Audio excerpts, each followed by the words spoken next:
May makakausap po tayo mula sa lower house at makiki-update tayo hinggil sa iba't ibang mga usapin, lalo't pa may mga napapanahon pong paksa na mainam na pag-usapan sa mga pagkakataong ito. Kapiling natin sa ating linya ng komunikasyon si Representative Leila de Lima ng Mamamayang Liberal Party List. Pabati natin sa Bombo Radio Philippines. We're nationwide and worldwide, si Bombo Dennis Hamito po ito. And together with me, si Bombo Jaira Hangayo.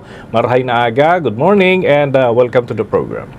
Good morning, maray na aga, Bombo Dennis and Bombo Jai, at sa mga nanonood o nakikinig sa inyo sa programa ninyo ngayong umaga. Good morning. Ayun. Unang-una, Representative de Lima, any reaction lamang po dun sa napakaaga na deklarasyon po ni Vice President Sara Duterte na tatakbo bilang Pangulo ng ating bansa comes 2028 elections? Yun na nga po, napakaaga, although hindi na ho yun nakakagulat. Kasi meron naman talaga mga indikasyon na noon, may mga salita na siya noon na mukhang yan nga ang kanyang direction, no, na tatakbo for 2028. Pero napakaaga naman. At hindi ko maiwasang isipin na estratehiya rin yan. It's a strategic move also on her part or on the part of her camp, kung sino man ang mga advisors niya rin. Because alam naman natin na merong 4 na impeachment complaints pending ngayon sa House of Representatives.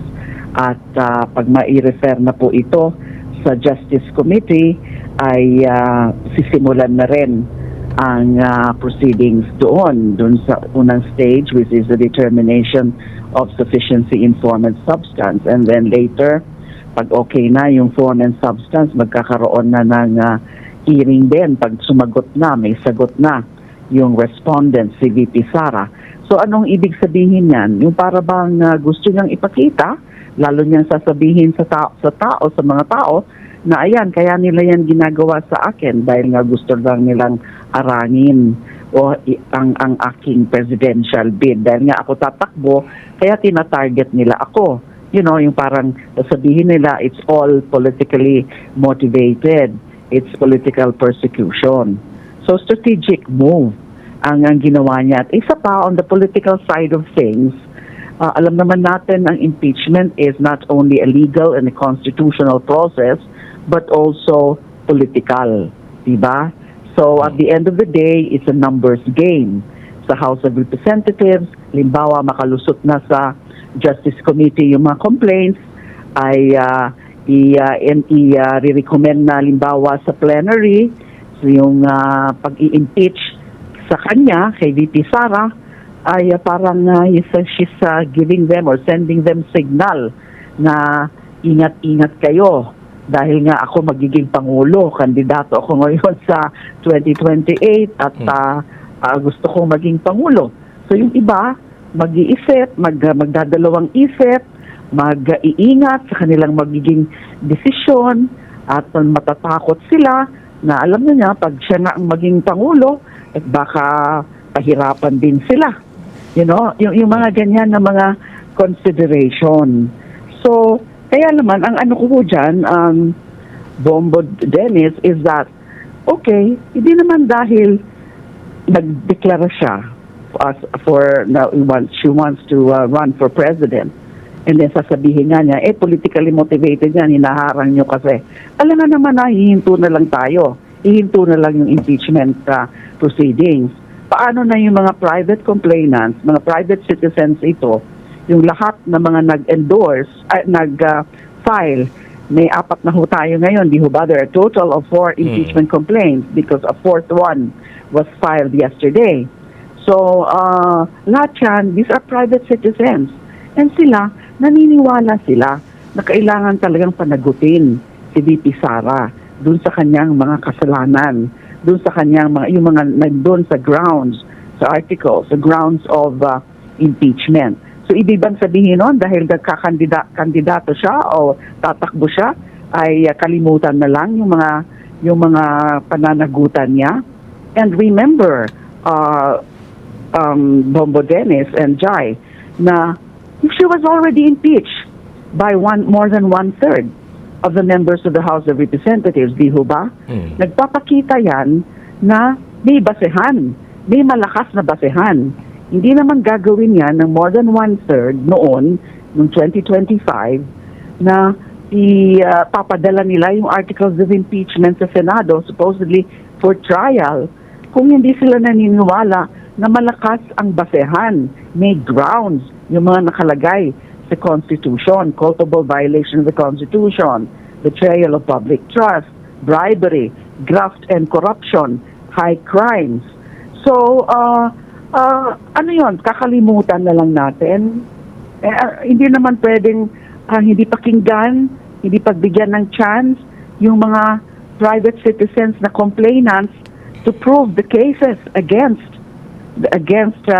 VP Sara in this constitutionally recognized process, a most significant process called impeachment. Okay. Batay dun sa mga paliwanag ng ilan ho sa mga abogado na nakaugnayan po namin, ang posibleng epekto ay perpetual disqualification sa isang impeachable officer. But when it comes to, halimbawa, nakarating na ho ng Senado, ito ay hypothetical question, pero along the way, para matuloy pa rin yung kanyang pagtakbo sa halalan, mag-resign itong isang subject ng impeachment. Ano ho ang kahihinatnan nito? Kailangan pa rin ho bang mag-proceed ng impeachment court until conviction or kung ano man ang kanilang resolusyon para, maka-apekto pa rin doon sa individual na ini-impeach? Okay.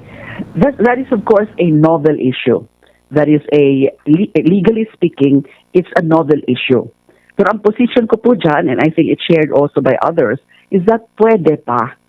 Kasi nga, it's part of the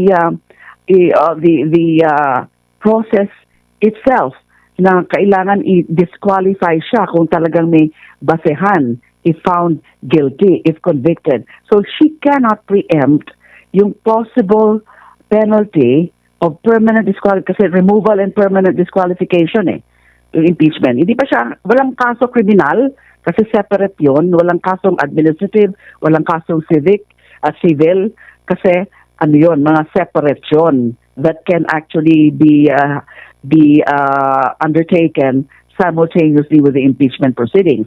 Pero insofar as the impeachment trial is concerned, ang outcome, pag ma-prove talaga yung cases at makumbinsi yung 2/3 of the members of the Senate, the senator judges, ay both removal and perpetual disqualification from holding office, public office.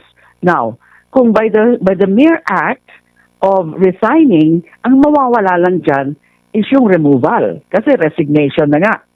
Pero the other half of the imposable penalty, which is perpetual disqualification from holding office, hindi yun affected by the act of resignation. In other words, the case is still there. It must remain alive insofar as that other possible penalty of permanent disqualification from holding office. Yun po ang aking position. But as I said, wala pa ho tayong, hindi pa ho ito na-tackle o na-resolve na issue na ito before the Supreme Court. There has never been any issue also about that being brought to the Supreme Court.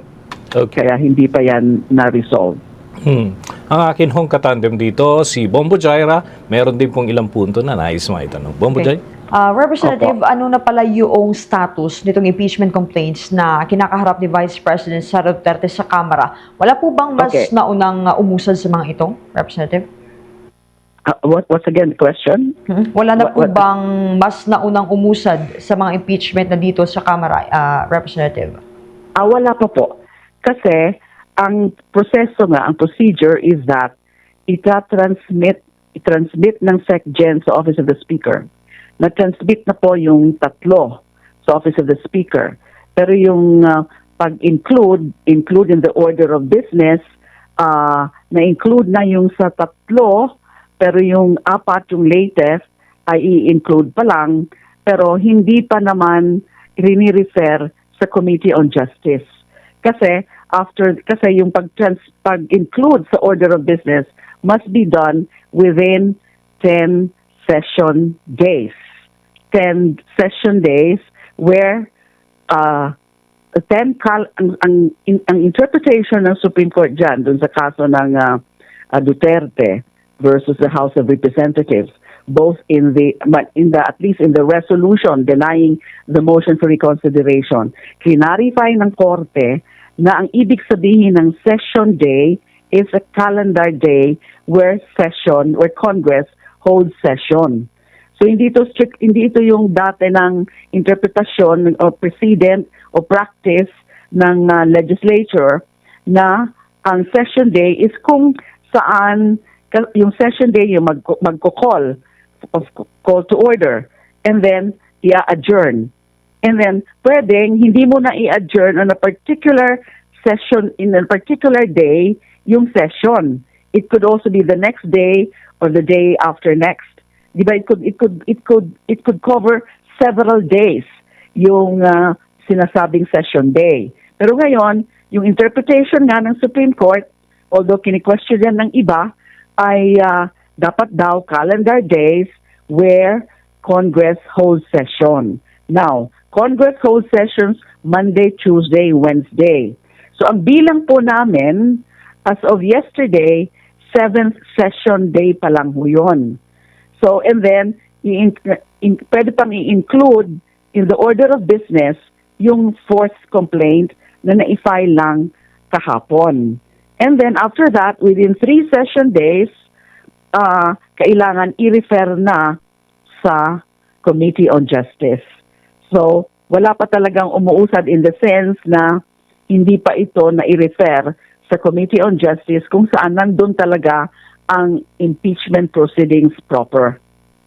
Okay, that's well explained, Representative. Anyhow, makikimusta rin kami, Representative, sa mga ginagawa ninyong anti-political dynasty consultations. Ano na po yung mga development dito, Representative? Okay, nandito po ako ngayon. Kararating ko lang po dito sa Cebu City because this is the second round of public hearings being held by the Committee on Suffrage and Electoral Reform. So nagpa-public hearing, public consultations para marinig din ang tinig, marinig din ang mga insights and inputs o mga suggestions ng mga taong bayan.